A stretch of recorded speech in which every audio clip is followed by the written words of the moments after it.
welcome. Thanks for tuning in. Tuning.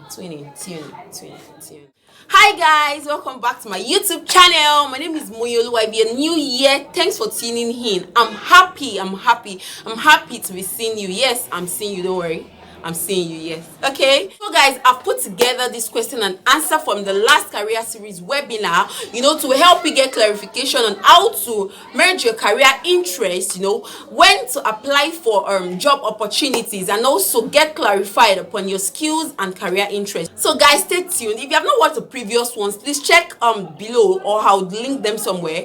Please check and watch those videos so that you get to understand better. Without wasting any more of your time, let's just dive into it right now. My question goes first. The question is, at what point do I begin to apply for interviews? Because you said while speaking, as a second speaker, you said that we should begin to apply, especially graduates. We can apply at any point in time. But at times when I look through some application requirements, I'm like, I don't know nothing. It doesn't look like I know anything at all. So I'm thinking, at what point, or is there a percentage of my skill set that they require there that will determine what application I can really jump at?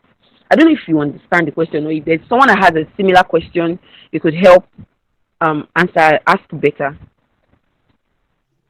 Okay, I think I get you. I understand what you mean. So, first of all, let that you had already mentioned it, but let me say it again because I know, like I said, it seems many of us that are here are women. So, a statistics has shown that women tend to, for example, if a man and a woman sees a job opportunity and the guy only qualifies 60% for the job, like 60% of his qualifications only 60% of his qualifications meet up with the job requirements, he's going to apply. But for ladies, until it at least 85 or 90%, or even 100%, they will not apply. But you'll be surprised that guy that applied, even though it was just 60%, he will get the job. Why? Because we tend to downplay our abilities. So first thing first, write out everything you think you can do. Just write it out. I can do this, I can do this, I have done this, I have done this. And then learn how to frame the words. Like learn how to be able to esteem your skills and your capabilities. Like be able to say that, don't just say that I was the cashier at so. Be able to say that I managed the finances, if you actually manage the finances, that is. So like be able to say that, okay, I manage finances, I did this, I did that, and all of that. So don't just say that cashier, like just cashier. Like some people CV could be very annoying. Like especially when they are describing the job they did. I typed into Kiniko. I used Excel to do Kiniko. Like it's so annoying. Like you need to be able to esteem what you did. Like I did this, I did that, and it created so results. So first of all, just write that down. Like map out like the things you did. Then now begin to look for opportunities for a fresh graduate. It's entry level opportunities you should look for. And if you've not yet graduated, you should lean more towards, say, internships, fellowships, or like fellowships that are your level, or volunteer positions. So you could just apply for internships and co. Now the way the work, in fact, entry level positions in Nigeria, you even have to have, even though it's entry level, and normally entry level means that you should not have any experience. You actually need to have some experience. So that's where your internship experience should come into. So maybe if you've never had a job before besides your IT, right? Especially if you are trying to go into a field that is not the course you studied, then the first thing you should start applying for is internship or volunteer. So at least have some sort of work experience related to that space. So be able to be realistic, but at the same time, don't outthink yourself out of opportunities. If you are not sure if you fit into an opportunity or not, apply. If you are not sure, apply. But there are some opportunities you see. Obviously, you should not go and apply for manager of a company if you are If you've just graduated or you're an entry level, you don't have the qualifications for that. You will know that no. Senior communications manager, no. And they're asking for 7 years, you know, no, I don't fit into that. This thing, but if they're saying like say 1 year experience, for example, if they say 1 year working experience and you have 8 months or even 6 months, apply. Like if you can prove that the 6 months working experience you have are heavy experiences, like they are not, you were not just sleeping, but you really really like did things and achieved you had results, then apply. So just try and gauge. If you are not sure, apply. But there are some that you know that I should not apply for this. I know I in no way fit into that. I hope that answers the question. Yes, thank you so much. So we have another question here. Someone said, from what you have said, that we should involve ourselves in so many skills, which might not later relate to what we want to do, which we might later not do all. Then we can choose which one is preferable. Won't it make us like jack of all trades? Okay, I think this question is, when you were saying you learned a bit of product management, a bit of this and that, like at the end of the day, won't it make one jack of all trades? So that's the question, ma'am. Okay, so I believe it's saying is jack of all trades, master of none. The problem with being a jack of all trades is if you are not a master at anything. But imagine if you have 5 skills and you know how to bring all 5 skills together to work for you, then you're not just a jack of all trades. Number one. Number two, when I said that you should like be involved in many skills, what I mean is that you should explore. If you find that you are interested, it's not that you should just jump on any. If you know you're not interested in it, don't take the course. If you know it does not help you or concern you in any way, don't go there. Except you can see a relation with what you are doing. But if you cannot see a relation, then don't do it. But if you can see like it connects or you're interested in it, then please go ahead and like take the course. And then another thing is at this point of your life, you might just be exploring. So if you have the opportunity to explore, try out different things. Try out like take a course, like volunteer somewhere just to learn and all of that. And if you see those multiple things coming together, then why not go ahead? So it's not about, as long as you are able to say this is where I am going. Like for example, I made an example of digital marketing. 3 years ago, I was very, very involved in digital marketing and I learned every aspect of digital marketing. But after a while, I noticed that digital marketing, now that I'm working in operations, digital marketing is helping me because the marketing team, I can easily set it up and I can easily create marketing strategies and all of that, especially now that we don't yet have someone in charge of marketing. I can fill that role because of my past experience in digital marketing. So it's still useful for me. So that's what I mean. I hope you get that. Yes, I think he gets it. He has said all right. So someone has another question.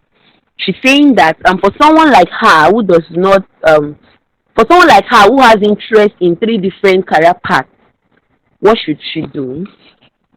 Three different career paths. Okay, that's a good question. Like, can you mention those three career paths? That would really help. Career path are I have interest in agricultural technology. I have interest in event planning and management. Then I have interest in digital marketing.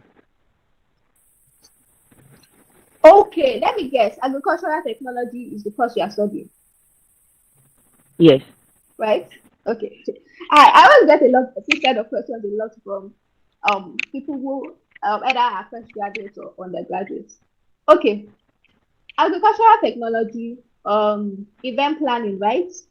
And then what's the third one? Digital Digital marketing. marketing. Obviously, agricultural technology, it depends on what you're trying, like if your interest in agricultural technology is in the technology or in the business, that's different. So for example, let me give you an example.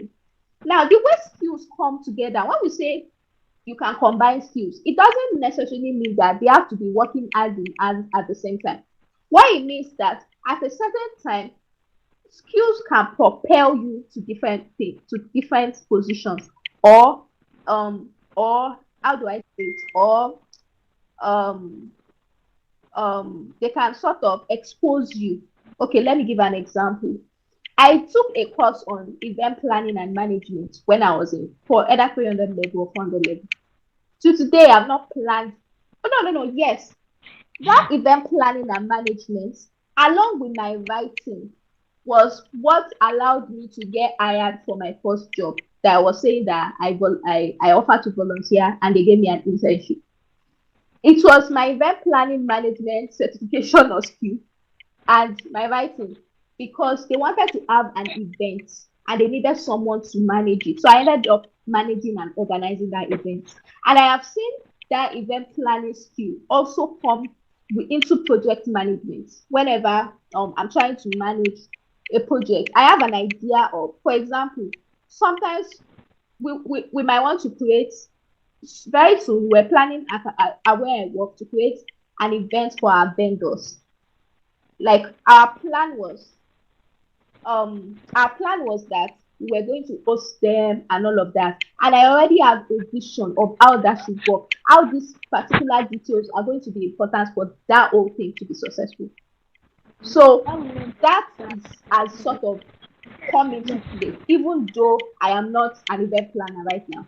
So it's not like if these are your three interests, it doesn't mean that you have to be an event planner, be planning events up and down. It could even be as a hobby, and at the same time, you could go into the nitty gritty of agricultural technology and um like you can use the experience or foundations of one skill to influence another. Another example I'll give you is that we have found that most founders, most successful startup or technology founders are usually engineers.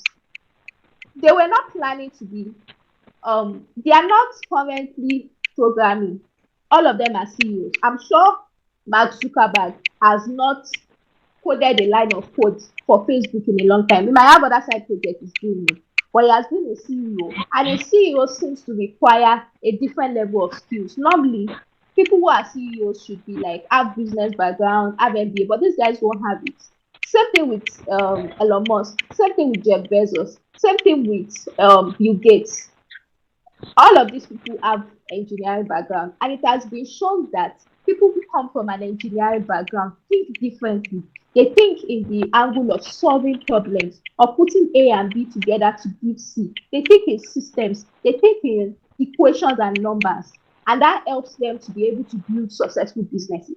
So even though they are not programming at this moment, their background of engineering has helped them. So you need to be able to say, what do I want to, where do I want to be in the next 5 years? If you see yourself as an agricultural technologist, then begin to look into that field. And whatever experience you have in, say, event planning or anything, could be either be like a propeller or something that would give you a new insight or a better way to look at things in that field. I hope that answers the question.